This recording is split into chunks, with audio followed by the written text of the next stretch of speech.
దినవృత్తాంతాల మొదటి గ్రంథంలో 9వ అధ్యాయం మొదటి వచనంలో యోధావారు ద్రోహం చేశారు అని ఆయన రాసుకున్నాడు. ఎందుకంటే వారందరూ ఎవరు? రాజులు. నీ పేరు నేను తీసుకెళ్ళి రాజగ్రంథంలో రాస్తే నువ్వు అసలు నీ పేరు రాజగ్రంథంలో రాసినందుకు నువ్వు నన్ను ఎంత స్తుతించాలి? ఇక్కడ కూర్చుని మీ అందరి పేర్లు రాజుల గ్రంథంలో ఉన్నాయి.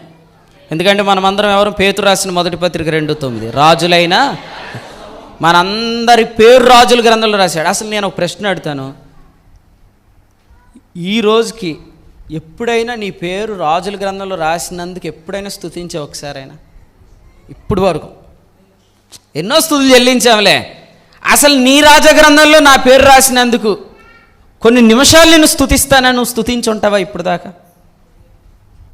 జీవగ్రంథంలో రాశాడు, ఆయన రాజగ్రంథంలో రాశాడు.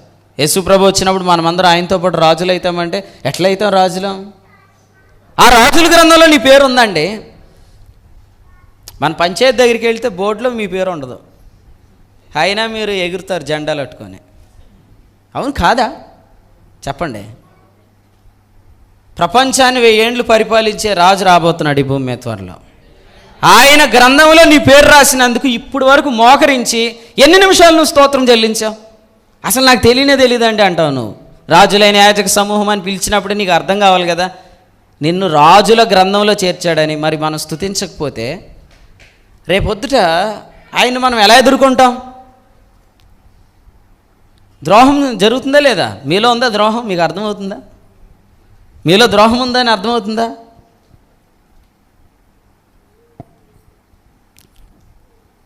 రాజుల దినవృత్తాంతాలు మొదటి గ్రంథంలో 9వ అధ్యాయంలో మొదటి వచనంలో మనం చూస్తున్నాము, వారు ఎక్కడికి చెరగొనిపోబడ్డారంట? బాబేల్. ఇది ఎన్నో అధ్యాయం చెప్పండి? 9వ నెల అంటే ఏదో చెప్పండి. సరే, యేసుప్రభు ఒకవేళ ఈ సెప్టెంబర్లోనే వస్తే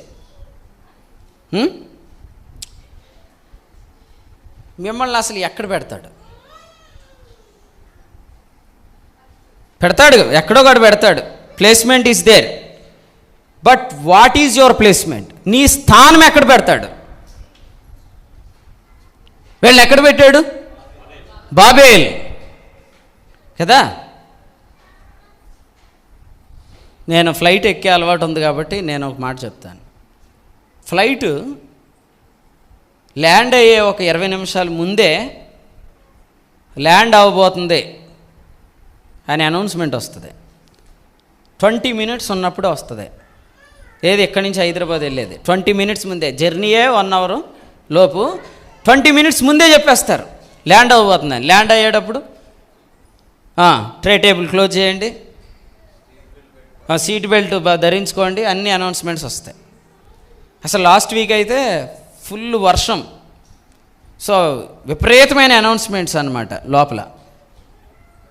నేను ఇలా చెప్తాను, 1 అవర్ జర్నీలో 20 మినిట్స్ ముందే ల్యాండ్ అవ్వబోతుందని చెప్తే 2000 ఇయర్స్ క్రితం ఫ్లైట్ పరలోకానికి వెళ్ళింది. అది ఇప్పుడు ల్యాండ్ అవ్వబోతుంది అన్నప్పుడు సీట్ బెల్ట్ పెట్టుకోండి, ట్రే టేబుల్ క్లోజ్ చేయండి అనేటట్టుగా అసలే ఇప్పుడు ఇంతమంది ఎత్తబడతారు కదా, వీళ్ళందరికీ ఎవరెవరిని ఎక్కడ ప్లేస్ చేయాలనే ఆల్రెడీ రికార్డ్ అయిపోయి చివరి పేజ్ ఒకటి ఉంచాడు. రికార్డు మొత్తం రెడీ అయిపోయింది. ఎవరెవరికి స్పెషల్ అందరి రికార్డులో ఉన్నాయి పైన ఫైల్స్. మనీషా ఫైల్ తీయండి. ఎక్కడయ్యా ఈ అమ్మాయికి ప్లేస్మెంట్ ఎక్కడ? 1000 ఏళ్ళ రాజ్యంలో. అట్లాగూ మీ అందరి ఫైల్ ఆల్రెడీ రెడీ అయిపోయినాయి. మీరు ఎంతమంది నమ్ముతున్నారు యేసుప్రభు చాలా త్వరగా రాబోతున్నాడు అని అనుకుంటే మీరు చెయ్యొద్దు, కానీ మీ ఫైల్ రెడీ అయిపోయింది ఆల్రెడీ. అది నేను చెప్పేది ఏంటంటే your file is already ready అయిపోయింది. ఇంకేదో సాధించేద్దామని మీరు ఇంకేదో రాసేస్తాడని. ఆయన ఏమన్నా ఎగ్జామ్లో అన్నీ మర్చిపోయి చివరిలో రాసేవాడు ఏంటి? ఇప్పుడు నువ్వు ఆగు ప్రభు ఆగు, నేను ఇప్పుడు వచ్చే వారం తెలంగాణ వెళ్ళిపోతానంటే ఉండరా బాబు 5 పేజీలు కొంచెం ఎడిషనల్ ఇవ్వండి తండ్రి అని దేవుణ్ణి అడిగి ఎడిషనల్ రికార్డులో పెట్టడేగా. నేను ఎప్పుడో మీకు చెప్పాను, సమయం కొంచెమే ఉంది, తరుణం పోతే రాదు. పాపం కోరిన గాని వెనుదీయక సమర్పించుకో. ఎప్పుడో లాస్ట్ ఇయర్ జనవరిలో, అప్పుడు ఇయర్ అనౌన్స్మెంట్ జరిగింది. Month announcement, day announcement, time అనౌన్స్మెంట్తో సహా అయిపోయింది. ఇప్పుడు ఏదనగా ప్రవచనం కదండి. మూడో మాట ఏంటి? నా వైపు చూడండి. ఇందాక ఒక మాట చెప్పే కదా, యేసుప్రభు త్వరగా వస్తాడని. అంటే కొంతమంది ఏమంటారు, వస్తే మంచిదే కదా. నేను ప్రశ్న అడుగుతాను, వస్తే మంచిదే కదా అనే వాళ్ళకి వస్తున్నట్టుగా ఏదైనా కల వస్తుందా? రాదు. వస్తే మంచిదే కదా, రావాలని మేము కూడా అనుకుంటున్నాం అనేవాళ్ళకి వస్తున్నట్టు ఏమైనా దర్శనం వస్తుందా? రాదు. మీలో ఎంతమందికి యేసుప్రభు త్వరగా వస్తున్నాడు అనే దానికి సంబంధించిన రిలేటెడ్ డ్రీమ్స్ వచ్చినాయి? వాళ్ళ గురించి మాట్లాడుతున్నాడు. నువ్వు బండవి ఇక్కడి నుంచి వెళ్ళవు, పైగా నువ్వు ప్రతిష్ఠ కూడా చూసేసావు, ఇంకెందుకు ఆలస్యం? ప్రవచించు అంటున్నాడు. ప్రవచించు.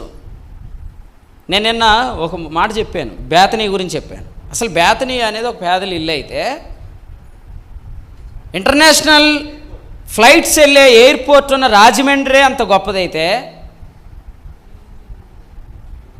పరలోకానికి ఎగిరి వెళ్ళిన ఫ్లైట్ వెళ్ళింది చూసారా? ఆ ఫ్లైట్ ఎక్కడి నుంచి వెళ్ళింది? ఆ మాట నేను చెప్పినప్పుడు ఒక మాట చెప్పా, అది నాకు చాలా హృదయంలో బలంగా వచ్చింది. చెప్పాను అదేంటంటే, అసలు ఇప్పుడున్న ప్రభుత్వాలు జిల్లాకు ఒక ఎయిర్పోర్ట్ అంటున్నాయి, కానీ యేసుప్రభు వస్తే ప్రతి ఊర్లోంచి ఫ్లైట్లు వెళ్తాయి. అప్పుడు ప్రతి ఊర్లో ఏముంటాయి?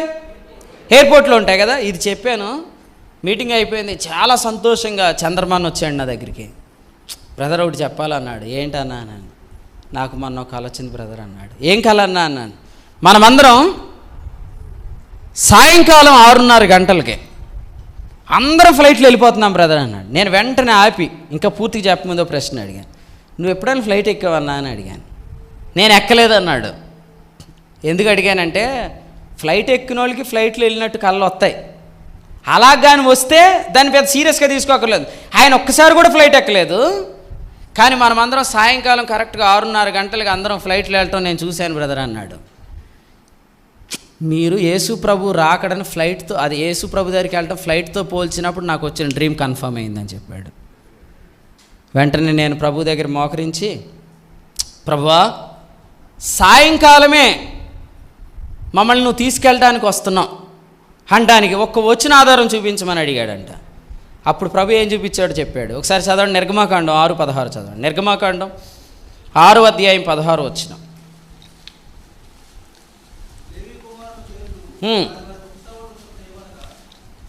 చదవండి అన్న. నిర్గమ 6:16.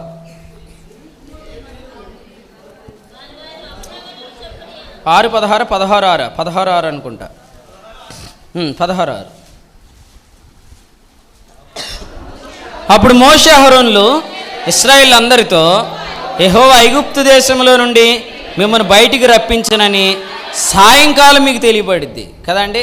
ఐగుప్తు దేశం నుంచి ఇశ్రాయేలీలు బయటికి ఎలా వచ్చారు? ఈ లోకం నుంచి మనం అందరం అలా ఎత్తబడతాం సాయంకాలం, ఈవినింగ్ టైం. ఈ వచనం చూడగానే నా హృదయం అంత సంతోషించింది బ్రదర్. ఇప్పుడు నువ్వు చెప్తే కళ గుర్తొచ్చింది అన్నాడు. నేను అంటాను, మీలో ఎంతమందికి ఈ వర్తమానాలు సీరియస్గా తీసుకున్నారో వాళ్ళకి ఈ కళ్ళు వస్తాయి, వాళ్ళకి ఏదో ఒక దర్శనం వస్తుంది. మరి నేను అనుకోకుండా ఒక ఫోటో క్రియేట్ చేశాను ఏఏలో. అప్పుడు ఇక్కడ లేదు, పరిమళ మార్టూర్లో ఉంది. మార్టూర్లో కదా, ఎక్కడో ఉన్న, మొత్తానికి ఇది రాజమండ్రిలోనే ఎక్కడో ఉంది. అనగానే నాది ఒక మాట్లాడింది, ఎగ్జాక్ట్లీ నేను చూసింది ఇదే కల్లో. అసలు ఆ ఫోటో ఎలా జనరేట్ చేశారు, ఆ ప్రాంప్ట్ ఏంటి అని అడుగుతుంది. నేను అసలు ఆ ప్రాంప్ట్ నాకు సీరియస్గా తీసుకోలేను. పిలాతు అంటాడు కదా, నేను రాయాల్సింది ఏదో రాశాను అన్నట్టు, నేనేదో ప్రాంప్ట్ చేయాల్సిందే చేశాను, అది వచ్చింది ఎగ్జాక్ట్గా. ఆ పిక్చర్ చూసి ఎంత సంతోషించిందంటే, ఎందుకంటే తను ఎగ్జాక్ట్గా ఓ మీటింగ్ జరుగుతుంది, ఆ మీటింగ్లో నుంచి మధ్యలోంచి లేచి అందరూ క్రొత్త సృష్టి చూద్దాం రండి అని కొంతమందిని తీసుకొని ఆ క్రొత్త సృష్టిలోకి వెళ్ళి అందులో ఉన్న ఆ నీటిలో జరుగుతున్న ఆ విషయాలన్నీ చూసింది తను క్లియర్గా. అది నాకు చెప్తుందన్నమాట. నాకు చెప్పినా నేను అంత పెద్ద సీరియస్గా తీసుకుని, ఎందుకంటే అది నాకు వచ్చిన కళ కాదు కాబట్టి. అలాగే మీరు కూడా ఈ నేను చెప్తున్నప్పుడు మీరు పెద్దగా సీరియస్గా తీసుకోరు, ఎందుకంటే అది నీకు రావట్లేదు కాబట్టి. ఎప్పుడు వస్తుంది? ముందు నువ్వు ఒక బండలాంటోడు అయి ఉండాలి. రెండోది నువ్వు ఆ ప్రతిష్టను చూసిన అనుభవం ఉండాలి. అప్పుడే నువ్వు ప్రవచిస్తావు. ప్రసంగాలు చెప్పడం కాదు, ప్రవచించేవారు కావాలి. ఇప్పుడు ప్రసంగాలు చెప్పడానికి ధైర్యం అవసరమా? ప్రవచించడానికి ధైర్యం అవసరమా? అంతే. ప్రసంగాలు చెప్పడానికి ధైర్యం అవసరం లేదండి. నోవహు నీతిని ప్రకటించాడు అనేది నేను కరెక్ట్ చేసి చెప్పాను. అక్కడ నోవహు నీతిని ప్రకటించలేదు, నోవహు నీతిని ప్రవచించాడు. హనోకు నీతిని హనోకు కూడా ప్రవచించాడు, 7వ వాడు. అంటే వాళ్ళు ప్రవచించారు. అసలు మీలో ఇక్కడ కూర్చున్న వాళ్ళందరికీ ప్రభు త్వరగా రాబోతున్నాడంటే, రేపు ట్రైన్ వస్తుందంటే వచ్చేసినట్టు వెళ్తున్నట్టు ఎన్నిసార్లు కళ్ళు వచ్చేస్తాయి మీకు? 2000 సంవత్సరాల క్రితం వెళ్ళిన వాడు ఇంకొన్ని నెలల్లో మన మధ్యలోనికి రాబోతున్నాడంటే ఈ పాటికి అవే కళలు రావాలి కదా. ఆ దరిదాపుల్లో కూడా రావట్లేదు నీకు ఆ కళ. క్రొవ్వింది నీ హృదయం, అది దహించబడాలంతే. రాకుండా చెప్పకండి వచ్చినట్టు, అబద్ధాలు ఆడకండి. కానీ నీకు రావాలని నేను కోరుకుంటున్నాను. నిజంగా మీరు చెప్పండి, మనకు వచ్చిన పరిస్థితులను బట్టి మనం బయటికి వెళ్ళిపోయే అవకాశాలు చాలా ఉంటాయి.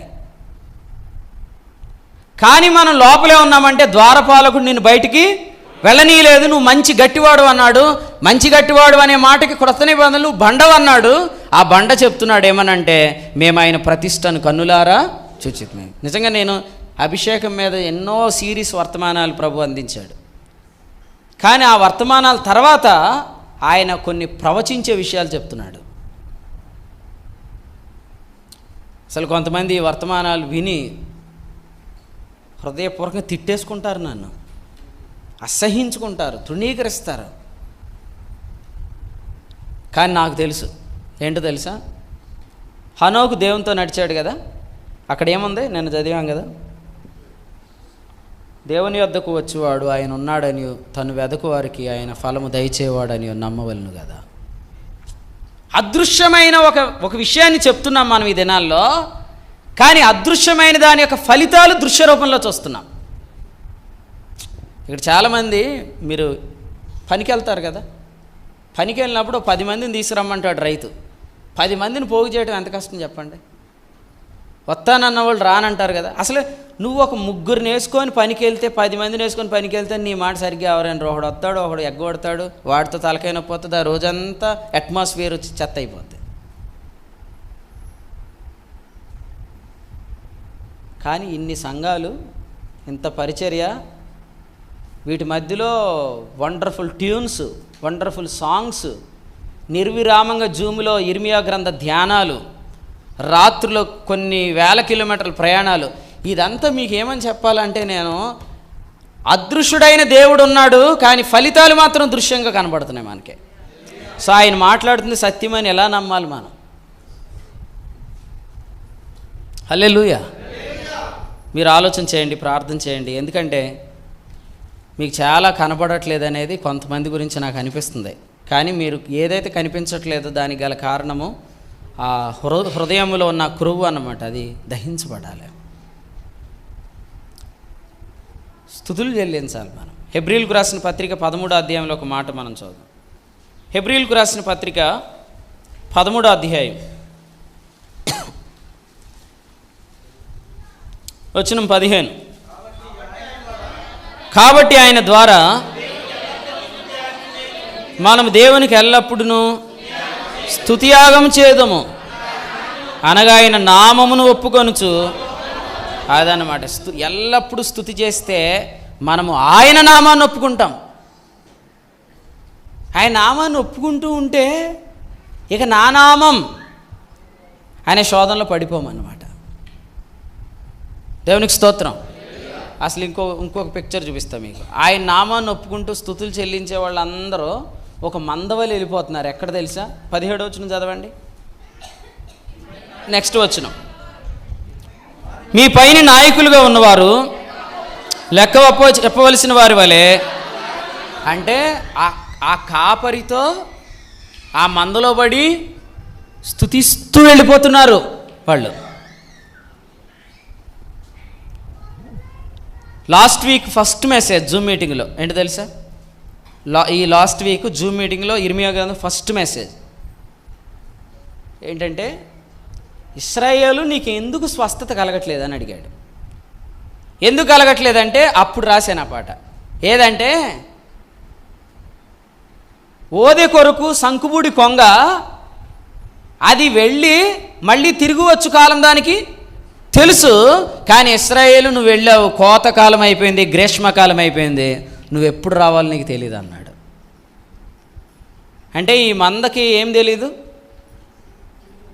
ఎద్దు కామందును ఎరుగును, గాడిద కానీ మీకు స్థానిక సంఘ వర్తమానం తెలీదు. ఈ దినాల్లో స్థానిక సంఘం ద్వారా వస్తున్న ప్రత్యక్షత ఏంటో నీకు తెలీదు. ఈ దినాల్లో స్థానిక సేవకుని ద్వారా ఆయన అందిస్తున్న సిరీస్ నీకు తెలీదు అని అనుకుంటే అప్పుడు నీకు తిరుగు కాలం ఎలా తెలుస్తుంది కదా? లాస్ట్ వీక్ సోమవారం అనుకుంటా, సోమవారం ఉదయం ఈ వర్తమానం వచ్చింది. నేను సోమవారం రాత్రి కొరకు తీతుపత్రిక స్టడీ చేస్తున్నాను హైదరాబాద్లో.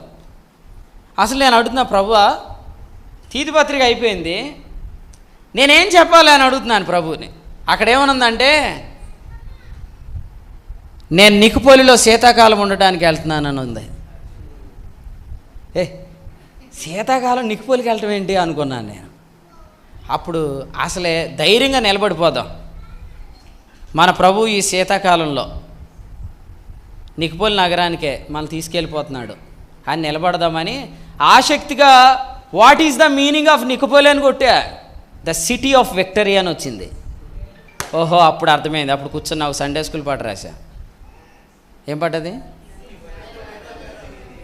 స్టార్టింగ్ లైన్, శీతాకాలంలో నాకొక టూర్ ఉంది, ప్లేస్ ఆఫ్ విక్టరీకి వెళ్ళే ప్లాన్ ఉంది, నికుపోలి నగరం అది విజయ విజయ వీర నగరి, మృత్యుంజయుడు కోటది, యేసుక్రీస్తు ప్రభుది అని రాశాను అప్పుడు పాట. అసలు ఆ పాట నేను కారులో పెట్టుకొని తెగ నికుపోలి, అసలు నికుపోలి అనే పేరేం లేదు కదా ఇప్పుడు దాకా, కానీ నికుపోలి నగరం అది శీతాకాలంలో. అప్పుడు ఉదయం జూమ్లో చెప్పిన వర్తమానం గుర్తొచ్చింది. కోతకాలం అయిపోయింది, సమ్మర్ అయిపోయింది, నువ్వు తిరుగు కాలం వచ్చేసింది, శీతాకాలం. మీకు ఎట్లా ఉంటుందంటే, ఈ బండోళ్ళతో చాలా ఇబ్బంది. ఓ బండోడు నాకు ఫోటో పెట్టాడు. ఎవరు ఆ బండోడు? అది వాడున్నాడు. ఆ బండోడు ఏం పెట్టాడంటే, నీకు ఓ విషయం తెలుసా అన్న అన్నాడు. ఏంటి? అసలు ఈ సంవత్సరంలో వింటర్ సీజన్ సెప్టెంబర్లో స్టార్ట్ అవుతుంది, చూసావా అని పెట్టాడు నాకు. అని నేను అనుకున్నాను, మన బండోళ్ళు మామూలుగా ఉండరు, ఒక్కొక్కరు ఒక్కొక్కటికి వెళ్ళికేస్తున్నారు. ఇంకొక ఆయన అంటాడు, అసలు మీరు చెప్పిన కాడి నుంచి నేను బైబిల్లో జూమ్ మీటింగ్ ఆ టైంలో యెహెజ్కేలు గ్రంథానికి రావటం చూశాను, అది కూడా ఏ అధ్యాయమో చెప్తానని చెప్పాడు ఇంకొక ఆయన. అప్పుడు అనుకున్నాను, ఎంతమంది బండోళ్ళు, ఇన్ని ప్రవచనాలు కదండి. బ్రదర్ అయితే మమ్మల్ని నిలబెట్టి శనివారం రాత్రి మేము తిరిగి రావాలి, మమ్మల్ని వాళ్ళు నిలబెట్టి మేమందరం విస్తుపోయే ఒక విషయం చెప్పాడు. ఆయన చెప్తుంటుంటే భలే అర్థమైంది, ఆయన క్యాలిక్యులేషన్స్ చెప్పాడు. అది భలే ఆశ్చర్యం అనిపించింది. పస్కా పండుగ వచ్చిందిగా మొన్న యూదులకి, కరెక్ట్గా అక్కడి నుంచి ప్రాయశ్చిత్తార్థ పండుగ లెక్కలేస్తే ఏ నెలలో అవుతుందో తెలుసా అని చెప్పాడు. ఆ డేట్ చెప్పాడు. దేవునికి స్తోత్రం.